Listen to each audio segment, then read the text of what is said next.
Hello అండి, welcome to SVB cooking channel. ఈరోజు మీకు ఎంతో టేస్టీగా ఉండే గోధుమ నూక ఉప్మా. దీని గోధుమ నూక అంటారు, బరిసీ నూక అంటారు, ఎర్ర నూక అంటారు, ఇంకా చాలా రకాలుగా పిలుస్తారు.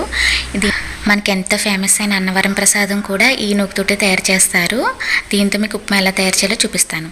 ముందు ఇది ఒక బాండీ అండి. ఈ బాండీ గురించి మీకు చెప్పాలి. ఇది 100 సంవత్సరాల నాటి బాండీ అండి. ఎలా అరిగిపోయిందో చూసారా? ఇది మా 4 తరాల నుంచి 5 తరాల నుంచి వస్తుంది మాకు. ఇంకా మీకు ప్రాసెస్ చెప్పేస్తాను. ముందుగా ఆయిల్ హీట్ అయిన తర్వాత ఆవాలు, జీలకర్ర, అల్లం ముక్కలు వేసి వేపుకోవాలి. అల్లం ముక్కలు నూనెలోనే వేగాలండి, ఎందుకంటే ఆ ఫ్లేవర్ ఆయిల్కి అంతా పడుతుంది. తర్వాత దాంట్లో తగిన పచ్చిమిర్చి వేసుకోవాలి. పచ్చిమిర్చి కూడా కొంచెం బాగా వేగాలండి, ఎందుకంటే ఈ అల్లం పచ్చిమిర్చి ఫ్లేవర్ ఆయిల్లో పట్టిందంటే తర్వాత ఉప్మాకు అంతటికి వస్తుంది. అది వేగిన తర్వాత పల్లీలు వేసుకోవాలి. పల్లీలు కూడా లైట్గా ఫ్రై అవ్వాలి. తర్వాత దాంట్లో మనకి సరిపడా శనగపప్పు, అంటే కొంతమంది ఎక్కువ వేసుకుంటారు, కొంతమంది తక్కువ వేసుకుంటారు, మన టేస్ట్ని బట్టి శనగపప్పు వేసుకోవాలి. శనగపప్పు కూడా కొంచెం ఫ్రై అవ్వాలి. తర్వాత దాంట్లో మనం ఆనియన్స్ వేసుకోవాలి. ఈ ఉప్మాకండి ఎక్కువ ఆనియన్స్ వేసుకోవాలి. చాలామంది ఒక్కొక్క ఉల్లిపాయ వేస్తారు ఉప్మాని, కానీ కాదు. ఎట్టి పరిస్థితుల్లో ఎర్రనూక ఉప్మానికి ఆనియన్స్ ఎక్కువ వేసుకోవాలి. ఆనియన్స్ ఫ్రై అయిన తర్వాత కరివేపాకు వేసుకోవాలి. కరివేపాకు కూడా ఎక్కువ వేసుకోవడం చాలా బాగుంటుందండి ఉప్మాకి.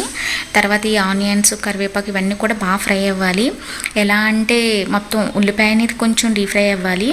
తర్వాత ఇంకో చూసారా, దీంట్లో ఈ హార్మనీ ఫ్రెష్ వారిది ఉప్మా నూక చాలా బాగుంటుందండి. మనం వేపాల్సిన పని కూడా లేదు. ఇప్పుడు ఏంటంటే ఒక గ్లాస్కి 3 గ్లాసులు వాటర్ పోయాలి.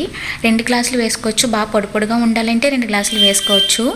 లేదు మనకి కొంచెం పేస్ట్గా ఉండాలి, మెత్తగా ఉండాలంటే 3 గ్లాసులు వేసుకోవచ్చు. నేనైతే 3 గ్లాసులే వేసాను.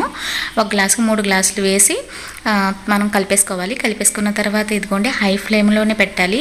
హై ఫ్లేమ్లో పెట్టి ఆ వాటర్ అంతా సగం వరకు మనకి దగ్గరికి వచ్చేలా హై ఫ్లేమ్లోనే పెట్టాలి. తర్వాత అప్పుడు సిమ్లో పెట్టి మూత పెట్టేసుకోవాలి. ఇంకోండి ఎంతో టేస్టీగా ఉండే ఎర్రనూక ఉప్మా రెడీ. టేస్ట్ అయితే చాలా అంటే చాలా బాగుంటుందండి. దీని మీద మనం ముందే వేపుకొని పెట్టుకున్న క్యాష్యూస్ని మనం వేసుకోవాలి. ఈ క్యాష్యూస్ వేసుకోవడం వల్ల ఉప్మాకి టేస్ట్ మరింత పెరుగుతుంది.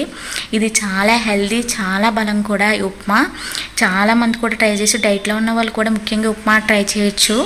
చాలా అంటే చాలా బాగుంటుంది. ప్లీజ్ నా ఛానల్ సబ్స్క్రైబ్